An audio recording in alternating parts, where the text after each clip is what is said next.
अस्सलाम वालेकुम। आज हम देखेंगे कि हम जो कैश ऑन डिलीवरी और शिपिंग की पेमेंट का जो मेथड होता है वो कॉमर्स में वो हम किस तरह से सेट कर सकते हैं। कैश ऑन डिलीवरी और अगर हमने कोई बैंक अकाउंट नंबर देना है, बैंक ट्रांसफ़र एडवांस पेमेंट अगर हमने लेनी है तो वो हम किस तरह इनेबल कर सकते हैं। और एडवांस शिपिंग मेथड्स में फिर हमारे पास डिफरेंट किस्म के मेथड्स आ जाते हैं, जैसा कि पेपाल और दूसरे मेथड्स हैं। वो चीज़ें भी हम नहीं देखेंगे, अभी सिर्फ हम कैश ऑन डिलीवरी जो पाकिस्तान में हम लोग यूज़ करते हैं और बैंक ट्रांसफ़र को देखेंगे। हम अपनी वेबसाइट के डैशबोर्ड पर लॉगिन करेंगे। लॉगिन करने के बाद हम वो कॉमर्स के ऑप्शन पर आएंगे। यहाँ से हम सेटिंग पर क्लिक करेंगे।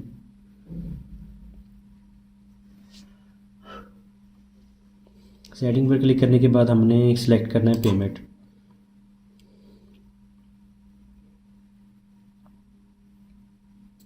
पेमेंट सेलेक्ट करने के बाद हमने यहाँ पर अभी COD इनेबल किया हुआ है, तो इसको यहाँ से अगर आपका इनेबल नहीं है तो आप COD को इनेबल कर दें। ठीक है।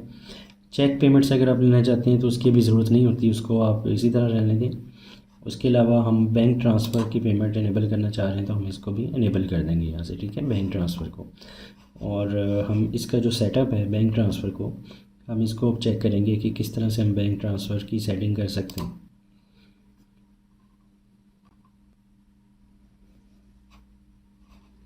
इसके ऊपर हम क्लिक करेंगे। पेमेंट मेथड का जो नाम है वो हमने क्या रखना है, जैसे यहाँ पे लिखा हुआ है डायरेक्ट बैंक ट्रांसफ़र। इसका टाइटल हम चेंज कर सकते हैं जो कस्टमर को शो होगा। ठीक है। और उसके बाद डिस्क्रिप्शन के अंदर हम अपनी डिटेल्स यहाँ पर इंटर कर देंगे। ठीक है। इसमें हम कोई भी डिटेल्स वगैरह यहाँ पर लिख सकते हैं। ठीक है, कि आप 50% एडवांस पेमेंट कर दें, या फिर आपने जो भी आपकी टर्म्स एंड कंडीशंस हैं वो डिटेल्स आप यहाँ पे दे सकते हैं, ताकि कस्टमर जब ये मेथड सेलेक्ट करेगा उसको कंटेंट वहाँ पर वो शो होगा। ठीक है। तो हम यहाँ पे इसको इसी तरह रहने देते हैं फ़िलहाल। ठीक है, हमें इसकी कोई ज़रूरत नहीं है। इंस्ट्रक्शंस हैं, इंस्ट्रक्शंस के अंदर हम कुछ भी लिख सकते हैं। ठीक है, कि आपको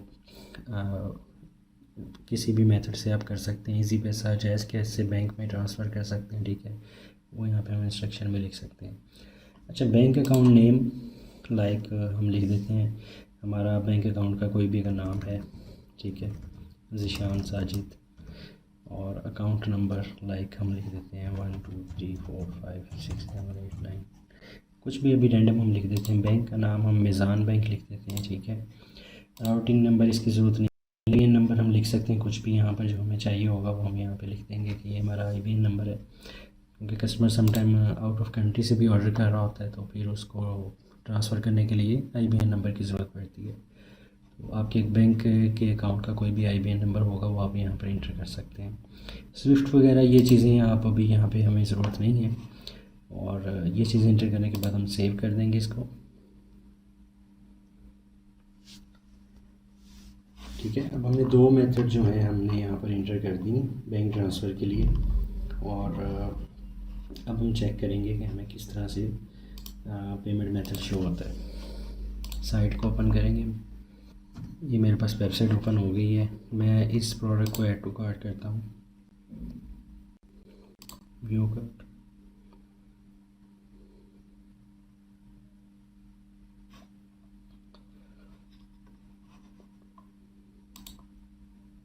प्रोसीड टू चेकआउट। ये कस्टमर ऑर्डर करेगा तो उसको ये डिटेल्स इस तरह से शो होंगी अकॉर्डिंग टू योर थीम। जैसे भी आपका थीम होगा उस तरह से डिटेल शो हो रही होंगी उसके पास। ठीक है, लाइक हम यहाँ पे अपनी कस्टमर अपनी इन्फॉर्मेशन इंटर करेगा। अभी आप देखें दो ऑप्शंस उसके पास यहाँ पर आ रहे हैं, डायरेक्ट बैंक ट्रांसफ़र, ठीक है, और कैश ऑन डिलीवरी। अभी एक चीज़ इशू आ रही है इसलिए मैं आपको दिखा रहा था कि यहाँ पे तो हमने इंस्ट्रक्शंस वगैरह दे दिए, हमने अकाउंट नंबर भी वहाँ पर इंटर कर दिए। ठीक है, तो अभी हमने इंटीग्रेशन इसकी नहीं की, जो कस्टमर डायरेक्टली अपने कार्ड से पेमेंट कर सकते हैं या वो चीज़ें हमने बैंक की इंटीग्रेशन नहीं की। हम मैनुअली पेमेंट लेना चाह रहे हैं यहाँ पर जस्ट। ठीक है, तो हम ये वाली जो हमारे पास डिटेल्स आ रही हैं इसमें ही हम इसी टेक्स्ट में हम लिख देंगे। ठीक है, कि हमारे इस अकाउंट नंबर में आप पेमेंट कर दें। वापस हम उधर आएंगे। ठीक है,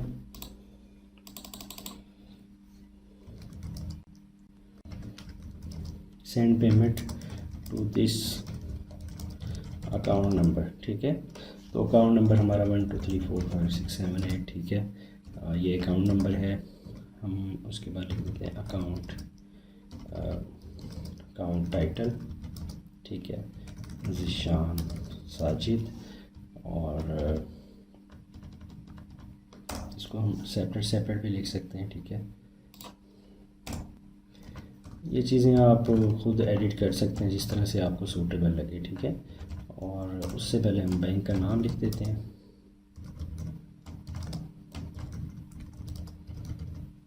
मीज़ान बैंक, ठीक है। आप ये डिटेल्स यहाँ पे मेंशन कर दें और हम इसको सेव कर देते हैं।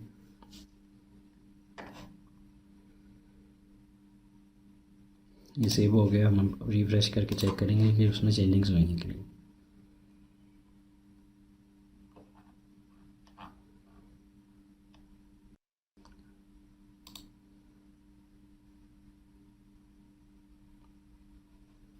जैसे कि आप देख सकते हैं अब हमारे पास ये इंस्ट्रक्शंस भी आ रही हैं।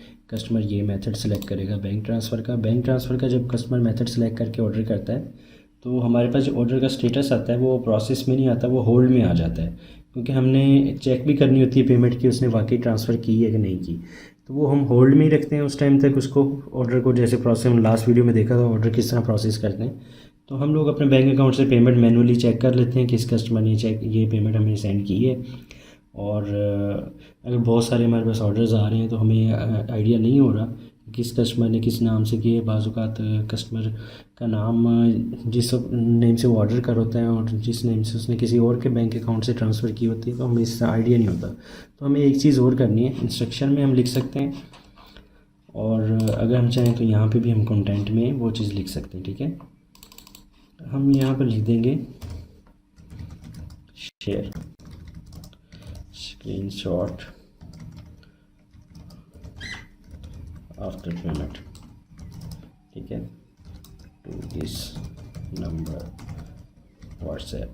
व्हाट्सएप का नंबर दे दें, अपना फेसबुक मैसेंजर का अपना आईडी दे दें, अपना यूज़र नेम इंस्टाग्राम का दे दें जहाँ पर आप स्क्रीनशॉट लेना चाह रहे हैं, ताकि हम वेरीफाई कर सकें और फिर उस होल्ड के जो हमने ऑर्डर किया होता है उसको हम प्रोसेस कर सकें, ठीक है। आप यहाँ पे नंबर दे दें, ये हमने नंबर दे दिया।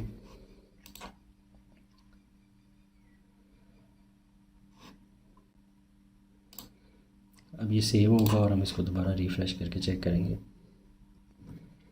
अब आप देख सकते हैं कि हमारे पास बैंक अकाउंट डिटेल भी आ गई है, कस्टमर यहाँ से बैंक ट्रांसफ़र कर सकता है, ठीक है। इसी तरह आप बैंक अकाउंट में पेमेंट्स अगर नहीं ट्रांसफ़र करवाना चाह रहे तो बैंक ट्रांसफ़र जहाँ से हमने ऑप्शन सेलेक्ट किया था आप उसको इजी पैसा लिख दें, ये हेडिंग चेंज कर दें आप, और उसको इजी पैसा या जैज़ कैश या कोई भी आप डिटेल्स कर सकते हैं यहाँ पर, ठीक है। अपने अकाउंट्स की डिटेल्स यहाँ पर दे सकते हैं। तो हमें इससे ये होगा, हमें इंटीग्रेशंस और वो बैंक की API और वो सारी चीज़ें यूज़ नहीं करनी पड़ेंगी। पेपाल तो वैसे भी पाकिस्तान में अगर हम लोग वेबसाइट ऑनलाइन स्टोर रन करें तो हमें इसकी ज़रूरत नहीं पड़ती। तो ये एक इजी सा मेथड है, इससे आप अपने बैंक में पेमेंट ट्रांसफ़र कर सकते हैं, ठीक है। ऑनलाइन पेमेंट्स आप रिसीव कर सकते हैं इस तरह से। आई होप आपको समझ आ गई होगी किस तरह से हम लोग ऑनलाइन पेमेंट्स और कैश एंड डिलीवरी का मेथड सेट कर सकते हैं। बाकी हम नेक्स्ट वीडियो में देखेंगे कि हम शिपिंग चार्जेस किस तरह इम्प्लीमेंट करते हैं। तो आप नेक्स्ट वीडियो ज़रूर देखिएगा, उसमें बाकी चीज़ें हम देखेंगे। Thank you so much.